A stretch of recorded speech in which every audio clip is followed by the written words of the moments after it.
जय जय श्री राधे, हर हर महादेव। आप सभी को दोस्तों मेरी तरफ से सावन सोमवार की ढेर सारी शुभकामनाएं। तो चलिए दोस्तों जान लेते हैं कि सावन सोमवार के दिन व्रत में हमें क्या क्या चीज़ खाना चाहिए और कौन कौन सी चीज़ भगवान शिव व माता पार्वती को अर्पित करना चाहिए। जैसे कि दोस्तों आप सभी जानते हैं कि सावन का महीना भगवान शिव व माता पार्वती को अत्यंत प्रिय है और ऐसे में कुछ भक्त भगवान शिव का पूरे सावन भर भी व्रत रखते हैं और कुछ भक्त सिर्फ सोमवार का ही व्रत रखते हैं। तो उनको ऐसे में क्या खाना चाहिए और क्या नहीं खाना चाहिए। तो अगर आप सिर्फ सावन सोमवार का ही व्रत रखते हैं तो कोशिश करें कि ऐसे में आप फलाहार ही रखें। अब फलाहार में आपको क्या क्या लेना है तो चलिए ये भी जान लेते हैं कि फलाहार में हमें क्या क्या लेना चाहिए। और दोस्तों इससे पहले आपसे एक रिक्वेस्ट है कि अगर आपको मेरी वीडियो पसंद आती है तो प्लीज़ मेरी वीडियो को लाइक और चैनल को सब्सक्राइब कर दिया करें। बहुत मेहनत लगती है सच में वीडियो बनाने में।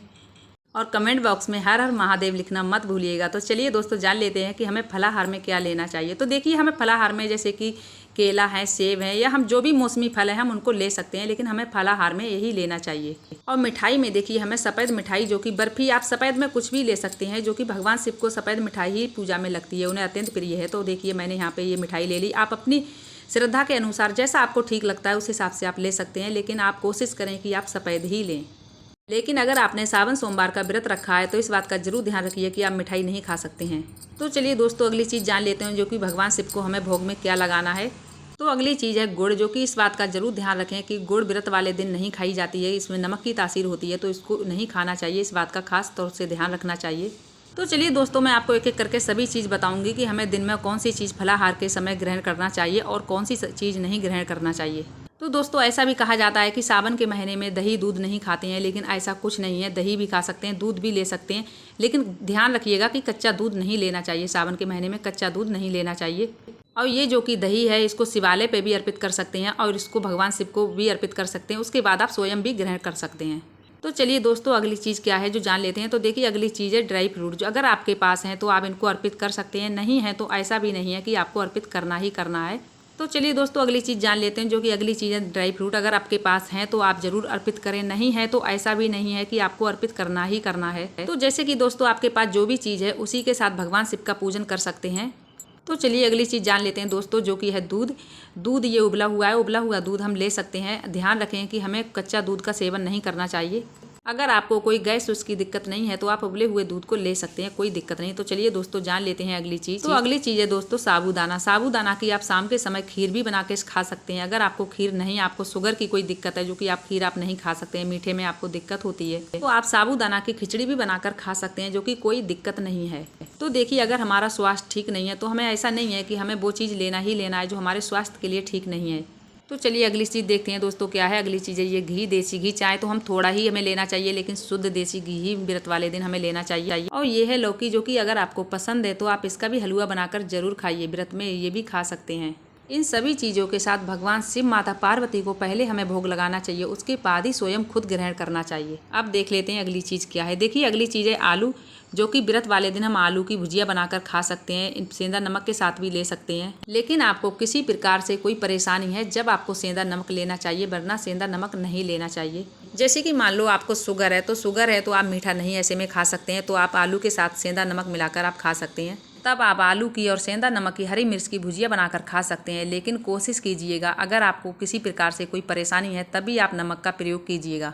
अगली चीज़ है देसी घी, जो कि देसी घी से कई एक चीज़ें बनाकर खा सकते हैं व्रत वाले दिन।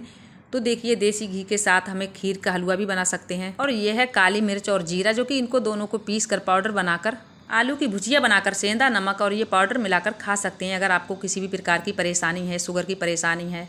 और अगर आप पूरी तरीके से स्वस्थ मस्त हैं तो आपको इन कोई भी चीज़ों का प्रयोग नहीं करना चाहिए, जो कि हमें व्रत में इन चीज़ों को नहीं खाना चाहिए। नमक बिल्कुल भी ठीक नहीं होता है व्रत में खाना। वैसे तो देखिए ये नमक ही कहलाता है, जो कि हमें नहीं खाना चाहिए। अब चलिए देख लेते हैं दोस्तों अगली चीज़ कौन सी है, जो कि अगली चीज़ है कप और प्लेट। आप बिल्कुल भी मत सोचिएगा ये खाली खाली क्यों दिखा रही हूँ मैं आपको। तो खाली मैं इसलिए दिखा रही हूँ जो कि दोस्तों हमें व्रत वाले दिन हमें ऐसे बर्तनों में बिल्कुल भी नहीं खाना चाहिए, नहीं तो हमें ऐसे में भोजन करना चाहिए, नहीं हमें चाय पीना चाहिए ऐसे बर्तनों में, क्योंकि ऐसे बर्तनों में व्रत वाले दिन बिल्कुल खाना ठीक नहीं होता है। तो इसीलिए ऐसे बर्तनों को अलग हटा के रख दीजिए। तो देखिए स्टील के बर्तन तो सभी के घर में होते हैं, और आप कोशिश भी करें कि व्रत वाले दिन चाहे आप चाय पिएं, चाहे आप पानी पिएं, चाहे आप दूध पिएं तो आप कोशिश करें कि आप इसी बर्तन में पिएं। स्टील के कैसे भी बर्तन हो, लेकिन स्टील के बर्तन में ही आपको पीना चाहिए और स्टील के बर्तन में ही आपको खाना चाहिए। तो दोस्तों आप कोशिश करें कि इन सभी बर्तनों में व्रत वाले दिन नहीं खाएं। अब चलिए जान लेते हैं दोस्तों एक बार फिर से कि हमें व्रत वाले दिन कौन कौन सी चीज़ें खाना है, कौन कौन सी चीज़ें नहीं खाना है। तो चलिए मैं एक बार आपको फिर से बता देती हूँ कि हमें व्रत वाले दिन जो कि हमें भोग में क्या क्या भगवान शिव को लगाना है। गुड़, दही, चीनी, इन सभी चीज़ों को हम भगवान शिव को भोग लगा सकते हैं, लेकिन इन सभी में से हम सब कुछ फलाहार के समय नहीं ले सकते हैं। इस बात का जरूर ध्यान रखिएगा। तो इनमें से एक मिठाई है, लेकिन आप ऐसा मत सोचिएगा कि मैंने आपको बताया कि ये सभी चीज़ आप भोग में ले सकते हैं तो आप उन्हीं सब चीज़ को मेरे कहने पे सब चीज़ को भोग में ले लें, लेकिन खुद भी थोड़ा ध्यान दीजिएगा। इनमें से एक मिठाई है जो कि हम फलाहार के समय व्रत में नहीं ले सकते हैं। आप फिर भी ये सभी चीज़ें आप शाम को ले सकते हैं। शाम को इन सभी चीज़ों के साथ अपना उपवास खोल सकते हैं, लेकिन दिन में इन सभी चीज़ों को नहीं ले सकते हैं। फलाहार में आपको देखिए अगर कल लेना चाहिए तो आपको फल ही लेना चाहिए, और आपको दूध, दही ऐसी चीज़ ले सकते हैं, ये ड्राई फ्रूट भी ले सकते हैं, लेकिन मिठाई को इसको नहीं ले सकते हैं। इस बात का जरूर ध्यान रखिएगा। देखिए दोस्तों बुरा मत मानिएगा, अगर हमारे स्वास्थ्य को लेकर कोई भी परेशानी है तो हम कुछ भी खा सकते हैं, लेकिन हमारा स्वास्थ्य एकदम ठीक है तो हमें इन सभी चीज़ों को नहीं लेना चाहिए। जैसे कि आप भगवान शिव, माता पार्वती को दिल से, भाव से, श्रद्धा भक्ति के साथ आप उनका पूजन कर रहे हैं, तो आपको व्रत के समय फलाहार के तौर पर सिर्फ फल का ही सेवन करना चाहिए, अनेक चीज़ों का सेवन नहीं करना चाहिए। जैसे कि सेंधा नमक है, अगर सेंधा नमक आपके शरीर को कोई भी प्रॉब्लम नहीं है तो आप कोशिश कीजिएगा कि सेंधा नमक का सेवन बिल्कुल भी मत कीजिएगा। हाँ, आलू ले सकते हैं, आलू का देसी घी डाल के और चीनी डाल के भुजिया बनाकर खा सकते हैं, और दूध, दही भी ले सकते हैं, लेकिन ध्यान रखिएगा कच्चा दूध, मैंने आपको पहले भी बताया कच्चा दूध सावन में नहीं लीजिएगा, क्योंकि कच्चा दूध शिवालय पे चढ़ता है, भगवान शिव को अत्यंत प्रिय है कच्चा दूध। तो आप कच्चा दूध कोशिश कीजिएगा कि कच्चा दूध का आप प्रयोग नहीं कीजिएगा। दूध से बनी मिठाई का सेवन कर सकते हैं, दूध और साबूदाना की खीर बनाकर खा सकते हैं। ये सभी चीज़ आप शाम के समय ले सकते हैं, लेकिन फलाहार के समय आप कुछ ही चीज़ ले सकते हैं। इस बात का आप जरूर ध्यान रखिएगा। मैं फिर से बता देती हूँ आपको, ये आलू, हरी मिर्च और जो कि ये नमक, सेंधा नमक है, इनको वैसे बिल्कुल भी मत लीजिएगा अगर आपको कोई परेशानी नहीं है।